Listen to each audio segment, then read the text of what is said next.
We spend our lives tightening our grip on people, on outcomes, on things that were never ours to hold. We correct, explain, persuade, all in the name of peace. Yet the harder we try to control, the further peace drifts away. Imagine holding sand in your fist. The tighter you squeeze, the faster it slips through your fingers. Control is that fist. Peace is the sand. And one day, you'll realize the fight to control everything has only been a way to avoid yourself. Think of how much energy you've lost trying to prove your worth, explaining yourself to people who never truly listened, chasing closure from those who've already walked away. The world tells you to fight for every misunderstanding, to defend every inch of your identity. But the Stoics whisper another way, not to control the storm, but to become the calm within it. Because peace isn't found in silence around you. It's born in the stillness inside you. The ancient Stoics, Marcus Aurelius, Seneca, Epictetus, understood this truth long before psychology gave it a name. They taught that freedom begins where control ends, that the wise man doesn't seek to bend the world to his will, but to master his response to whatever the world delivers. In their journals, they wrote not to sound wise, but to remember, peace is a daily choice, clarity a discipline, and serenity a kind of courage. This is what the let them theory teaches. Let them misunderstand you. Let them misjudge you. Let them walk away. Let them be who they are while you remain who you are. Because peace isn't found in convincing others. It's found in remembering yourself. In this journey, we'll explore 7 Stoic principles that will help you release the need to control and embrace the strength of clarity, composure, and choice. Let this be the moment you choose peace over pride, clarity over chaos, and evolution over ego. Principle 1. Let them be who they are. The first rule of peace is acceptance. Let people be who they are. Stop rewriting them in your head. Stop turning potential into promises. You can love someone deeply and still accept that they may never become what you hoped for. True wisdom begins when you observe, not control, when you understand, not insist. Let them talk. Let them act.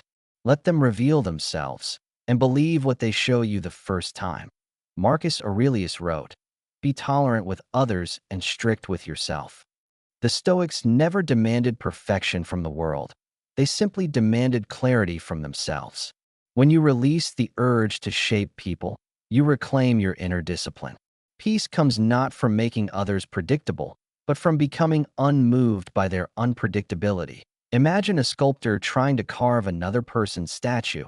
He breaks it every time, because it was never his to shape. We do the same emotionally. We chisel people into the image we want, then grieve when they return to their natural form. The wise, however, observe the stone before the carving begins. They ask, what shape does this soul want to take? To let people be is not indifference. It's respect for their journey to eye in your life. Observe who drains you. Notice who only exists in your imagination, the version you keep trying to edit. Then stop. Let them. Let them stay small if they must. Let them go if they must. Your peace is too precious to be held hostage by potential. You don't have to fix anyone.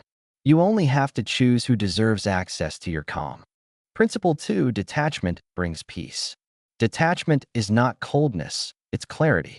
It's not turning your heart off, it's turning your power back on. When you stop trying to hold what was never yours to hold, your soul exhales. You realize that peace doesn't come from fixing everything. It comes from letting unnecessary battles die in silence. Epictetus said, "Some things are in our control and some are not." The difference between suffering and serenity lies in remembering which is which. When you detach from outcomes, you begin to see life as it is, not as your fear paints it. You stop managing everyone's emotions and start mastering your own. That a monk once carried a heavy bucket of water up the mountain each day. One morning, the bucket broke, and he feared the flowers below would die. Weeks later, he saw the path lined with wildflowers. Water had quietly fed them. The broken bucket had done what perfection never could. Sometimes letting go is the very thing that nourishes what's meant to grow. When you feel the urge to control, pause. Ask yourself, is this mine to carry? If not, release it. Detachment is a practice of returning to your center. It's saying no to chaos, yes to clarity. The moment you let go, you don't lose power, you reclaim it. Because nothing is more powerful than a calm mind that refuses to chase what doesn't belong to it. Principle 3. Control comes from anxiety. Control doesn't feel like fear at first. It feels like order, like logic, like responsibility. But beneath that surface lies anxiety, the quiet belief that if you don't manage everything, everything will fall apart. The truth? Control isn't strength. It's fear wearing armor. The more you grip, the more life slips through your hands. Epictetus said, "Make the best use of what is in your power, and take the rest as it happens." The Stoics knew that anxiety is born from confusion, mistaking what's ours to control for what's not. When you live with clarity, you no longer wrestle with life. You move with it. A woman tried to control every part of her day: the timing, the words, the outcomes. When one plan failed, her whole piece collapsed. One evening, she watched a bird fly into the storm and vanish. Moments later, it returned, calm, unshaken, landing exactly where it belonged. She realized, peace isn't found in controlling the storm, but in trusting your wings. The next time you feel tension rising in your chest, pause and whisper, "I am safe even when I'm not in control." Control is an illusion, but clarity is a discipline. Let others walk their own path. Trust that chaos can shape beauty. And remember, what's meant for you will never require you to chase it. Principle 4. Let people fail and learn. Letting people fail isn't cruelty, it's wisdom. Every time you rescue someone from their lesson, you steal the growth that pain was meant to give. Compassion without boundaries becomes control.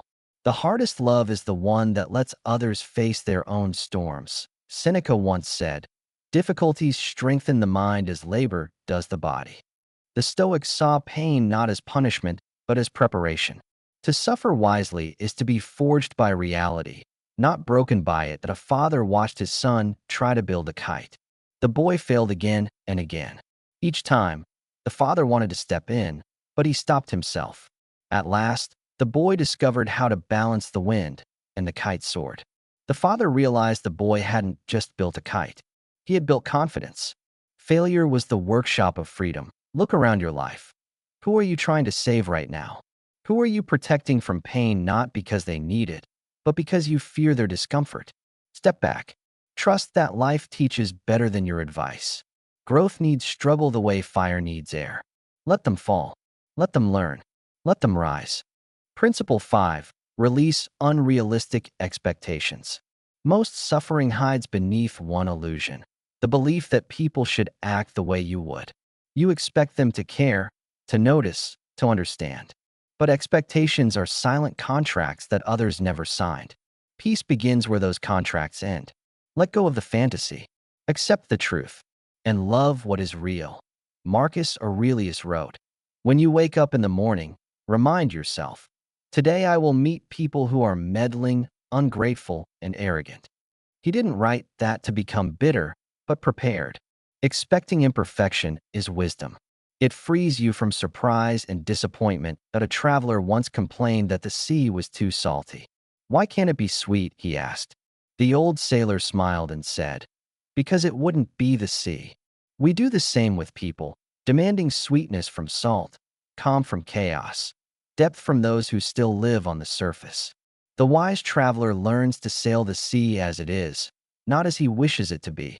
Release the belief that people should read your mind. That love must look a certain way. That peace only comes when others behave perfectly. People act from their own fears, not your expectations. Observe, decide, and detach. Because peace doesn't come when others meet your standards. It comes when you stop needing them to. Principle 6. Not everything needs a reaction. In a world that rewards noise, silence becomes a superpower. Not everything deserves your reaction. Some things only exist to steal your peace. The moment you stop reacting to every spark, you stop burning out. True power is restraint. Choosing when to speak, when to act, and when to walk away in calm dignity. Marcus Aurelius said, You always have the option of having no opinion. That's power. The power to not be pulled into every storm. The world trains your ego to respond. Philosophy trains your spirit to observe. Every reaction costs energy. Choose your investments wisely. A warrior once asked his master, "How do I win every battle?" The master replied, "By not attending every one." We lose ourselves in wars that never mattered. Arguments online, gossip, the need to be right. The wise know that silence can win what words never will. Sometimes the most powerful statement is no statement at all. Next time someone provokes you, breathe before you reply. Ask, "Does this deserve me?" Most chaos fades when ignored. Maturity is measured not by how loud you speak, but by how calm you stay. Let them argue. Let them project. Let them misunderstand. Your silence will speak louder than any defense ever could. Principle 7. Let them is a daily practice. Let them isn't a theory you admire once. It's a discipline you return to every day. Each morning, life tests you. Will you choose control or peace, pride or presence, reaction or restraint? Every situation becomes a mirror, revealing how far you've come and how deeply you trust. The goal is not perfection, but return to center, to calm, to yourself. Marcus Aurelius wrote every morning not because he had mastered peace, but because he needed reminders. The Stoics understood wisdom fades without practice. You can know every quote, repeat every mantra, but peace is found only in repetition. The quiet, patient return to what matters. The sailor learns not by avoiding storms, but by sailing through them. Every wave tests his balance. Every storm refines his trust.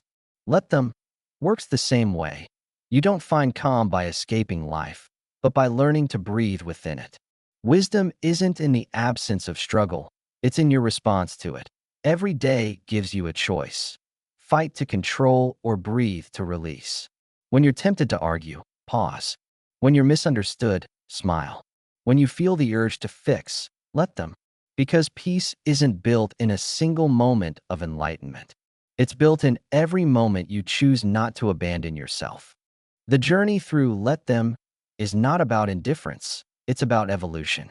You've learned to let people be who they are, to release control, to welcome failure, to silence reaction. These are not rules, they're reminders. Each one points to the same truth.